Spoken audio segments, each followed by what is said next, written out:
કેમ છ ખાખીને આવ્યો થાવ? હમણાં છે ને મને થોડોક ઓછો ટાઈમ મળે છે વિડીયો બનાવવાનો યુટ્યુબ માટે, તો મેં કીધું ચલો આજ છે થોડુંક કામ કરતાં કરતાં વિડીયો રેકોર્ડ કરી લઉં. તો આજે છે ને આપણે થોડી ઘણી વાતો કરશું. ઘણા લોકોને છે એવું છે કે ગ્રાઉન્ડ નથી થતું, બરાબર.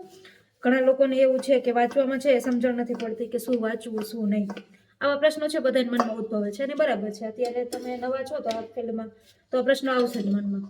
તો આપણે છે ને આજે એ બધા પ્રશ્નો વિશે થોડી ઘણી વાતો કરશું. પણ વિડીયો ચાલુ કરીએ ને એની પહેલાં તમે લોકો ચેનલને સબસ્ક્રાઇબ ના કરી હોય તો જલ્દીથી છે ચેનલને સબસ્ક્રાઇબ કરી લેજો. હવે જ્યારથી છે એલઆરડીનું રિઝલ્ટ આવ્યું ને પછી યુટ્યુબમાં ઘણા બધા વિડીયો જોવા મળે છે. બધા લોકો છે પોતાની જર્ની શેર કરે છે અને બહુ સારી વાત કહેવાય કે એને જોઈને બીજા લોકો છે ઇન્સ્પાયર થશે કે અમારે પણ આવી રીતે પ્રિપરેશન કરવી હોય તો અમે કરી શકીએ. પણ એમાં થયું એવું ને કે મને છે ને એ અમુક ઇન્સિડન્ટ બને તમારી સાથે તમને છે એ મગજમાં અચાનક જ કંઈક આવે, બરાબર. તો મારી જોડે બી એવું થયું કે જેટલા પણ લોકો વિડીયો બનાવે છે ને એવા લોકોને મારે એક રિક્વેસ્ટ કરવી છે કે તમે લોકો તમારી સાચી જર્ની શેર કરજો. મતલબ કે તમે ક્યાંય બી ક્લાસીસ કર્યા છે ને પછી ભલે 2 વર્ષ પહેલા ક્લાસીસ કર્યા હોય પણ એની છે ને થોડીક ટ્રાન્સપેરન્સી રાખો ને તો વધારે સારું. કારણ કે આમાં છે ને લોકો તમારાથી ઇન્સ્પાયર થશે કે આ ભાઈએ કે આ બેને છે આવી રીતે પ્રિપરેશન કરીને પાસ થઈ ગયા તો હું બી છે ને એવી રીતે પ્રિપરેશન કરીને પાસ થઈ જાઉં, બરાબર. એટલે તમે લોકો છે એ ભલે 2 વર્ષ પહેલા ક્લાસીસ કર્યા હોય તો એનું છે ને તમારા વિડીયો જે બી જોઈ છે ને એ લોકોને કહી દેજો કે મેં 2 વર્ષ પહેલા છે આ કયા જગ્યાએ ક્લાસીસ કર્યા હતા. કારણ કે ક્લાસીસ કર્યા હોય ને તો મોટે ભાગે બદલાય શું ખબર, ખાલી કરંટ અફેર બદલાય. હવે તમે એમ કહો મેં આ તૈયારીમાં ક્લાસીસ નહોતા કર્યા પણ તમે 2 વર્ષ પહેલા તો ક્લાસીસ કરેલા છે ને, તમે 3 વર્ષ પહેલા ક્લાસીસ કરેલા છે, બરાબર. તમે કોઈ બીજી એક્ઝામ માટે ક્લાસીસ કર્યા હોય પણ ક્લાસીસ તો કરેલા છે. તો એનો તમને એકવાર ક્લાસીસ થઈ ગયા એટલે તમને અનુભવ આવી ગયો કે આ ટોપિકમાંથી આવું પૂછાશે, આ ટોપિકમાંથી આવું ઇમ્પોર્ટન્ટ છે. પણ જે સાવ ફ્રેશર્સ છે ને અને તમે એમ કહો કે મેં ઘરે તૈયારી કરી છે, મેં સેલ્ફ સ્ટડી કર્યું છે, બરાબર. તો એનાથી થાય એવું કે લોકોને એમ થાય કે આ ભાઈ કે બેને છે ખાલી ઘરે રહીને તૈયારી કરી હશે. પણ એ લોકોને એવું ના ખબર હોય ને કે આને છે ઓલરેડી પહેલા ક્યાંક ક્લાસીસ કરેલા છે. પછી તમે જાતે સ્ટડી કરો તો ચાલે, એમાં કોઈ મોટી વાત નથી. વારે વારે છે ક્લાસીસ કરવાની જરૂર ના હોય.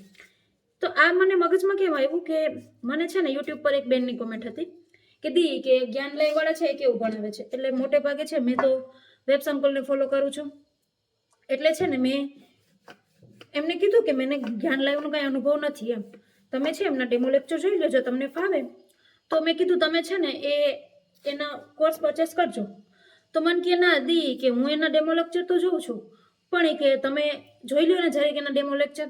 તમે એના ડેમો લેક્ચર જોઈ અને મને કહો કે એ લોકો કેવું ભણાવે છે. કારણ કે હું છે ને આ ફિલ્ડમાં નવી છું એટલે કે મને છે ને ખબર નથી પડતી આમાં. તમે જરીક એના ડેમો લેક્ચર જોઈ લો ને મને કહો. એટલે આમ છે ને આવી રીતે ઘણા બધા લોકો તમારા વિડીયો જોતા હશે ને એ તમારા લોકો ઉપર ડિપેન્ડ કરતા હશે કે આ બેન કે આ ભાઈ છે મને આવું કહે છે તો મારે છે એ શું કરવું. કારણ કે એ બીજા કોઈ ક્લાસીસ વાળા કરતા જે પણ લોકોએ તૈયારી કરી હોય ને, જે લોકો પાસ થયા હોય એ લોકોનું કોઈ વધારે સાંભળે. એટલે મારી છે ને આવા લોકોને એક જ રિક્વેસ્ટ છે કે તમે લોકો છે એ ટ્રાન્સપેરન્સી રાખજો કે હા ભાઈ મેં આ કે આ જગ્યાએ આ કે આ ટાઈમે છે ક્લાસીસ કરેલા છે, બરાબર. અને હવે છે આગળ બીજી વાત કરીએ ગ્રાઉન્ડને લઈને. ઘણા લોકોને એક ક્વેશ્ચન હશે કે બેન ગ્રાઉન્ડ છે આટલું જલ્દી આવી જાય એના માટે કાંઈ કરીએ તો મોડું થાય. તો મિત્રો જો એ છે ને એ ભરતી બોર્ડના હાથમાં છે. કારણ કે આપણે વ્યાકરણના પ્રશ્નોને લઈને બી છે ઘણું બધું થયું હતું તેમ છતાં પણ ભરતી બોર્ડ ના સાંભળ્યું, બરાબર. એટલે આપણે છે ને એ તો કાંઈ ના કહી શકીએ. એ ભરતી બોર્ડને ઠીક લાગશે ને એ જ કરશે. પણ આપણે છે આપણી તૈયારીમાં રહેવાનું કે આપણે છે ગ્રાઉન્ડ આવશે તો થાય એટલી મહેનત કરી લેવાની, પછી તબિયત બગડે એવું નહીં કરવાનું. પણ થાય ને એટલી પ્રિપરેશન આપણે કરી લેવાની કે હા ભાઈ આટલી તો આટલી આપણાથી થાય છે, એક વખત આપણે ટ્રાય કરી લેવાની. બાકી પછી કોઈ નેક્સ્ટ ભરતી માટે છે એ તૈયારી રાખવાની. એટલે ગ્રાઉન્ડનું છે એના માટે આપણે અત્યારે છે ઘણું બધું થાય છે કે તમારે રનિંગના માર્ક્સ એડ કરવા જોઈએ, બરાબર. પછી રનિંગ મોડું જાય તો વધારે સારું. 1 જ મહિનો ટાઈમ આપ્યો છે તો એ ભરતી બોર્ડને બી ખબર છે કે અમે 1 જ મહિનો ટાઈમ આપ્યો છે. તેમ છતાં પણ એ લોકો 1 મહિનામાં ગોઠવ્યું. મતલબ એ લોકો છે એ કોઈને સાંભળવા તૈયાર તો નથી, બરાબર. પીએસઆઈનું રિઝલ્ટ બી હાઈકોર્ટે પહેલાં કીધું હતું તમે પીએસઆઈનું રિઝલ્ટ પહેલાં આપજો પછી છે એલઆરડીનું આપજો. તેમ છતાં પણ એલઆરડીનું ફાઇનલ રિઝલ્ટ આપી દીધું. ડીજીપી સુધી છે એ તમારું ફાઇનલ મેરિટ પણ આપી દેવામાં આવ્યું છે, બરાબર. મતલબ ભરતી બોર્ડ છે કોઈનું સાંભળતું તો નથી, એ પોતાનું મન થાય એમ જ કરે છે. એટલે આપણે છે ને આપણી તૈયારીમાં રહેવાનું. પછી આપણે છે એ આશાએ ના બેઠા રહીએ કે આજ આવશે કાલ આવશે આજ આવશે કેન્સલ થશે, બરાબર.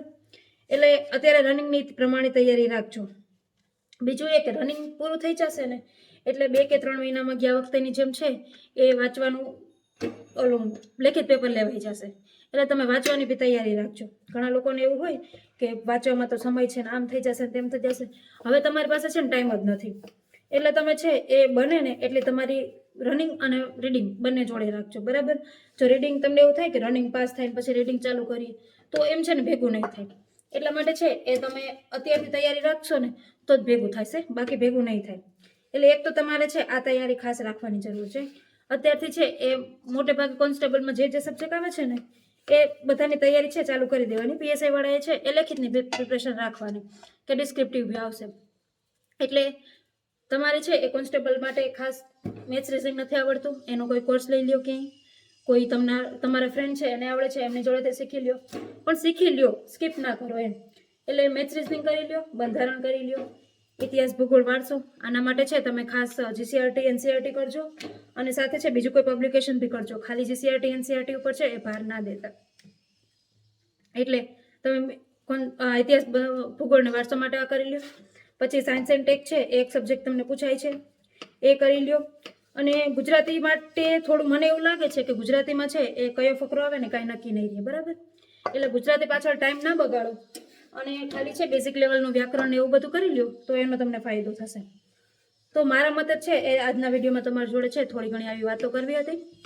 બાકી તમને એવું હોય કે આના સિવાય કોઈ બી ક્વેશ્ચન આવે છે કે દી આવું કેમ થાય છે, આવું કેમ થાય છે, તો આ કેમ અમારે કરવું, તો છે બિંદાસ કોમેન્ટમાં પૂછજો. હું સમય મળશે ને એટલે ચોક્કસ છે એ બધાના કોમેન્ટનો રિપ્લાય છે આપવાની ટ્રાય કરીશ. પણ થોડું ઘણું કામ હોય છે તો પછી હમણાં રિપ્લાય નથી અપાતો, પણ છે પાક્કું ટાઈમ મળશે ને એટલે રિપ્લાય આપવાની ટ્રાય કરીશ. અને બાકી જો તમને વિડીયો સારો લાગ્યો હોય તો વિડીયોને લાઈક શેર કરી દેજો અને કોઈ બી ક્વેશ્ચન હોય તો કોમેન્ટમાં જરૂરથી પૂછજો. બાકી પછી છે મળશું નવા વિડીયોમાં નવી માહિતી સાથે.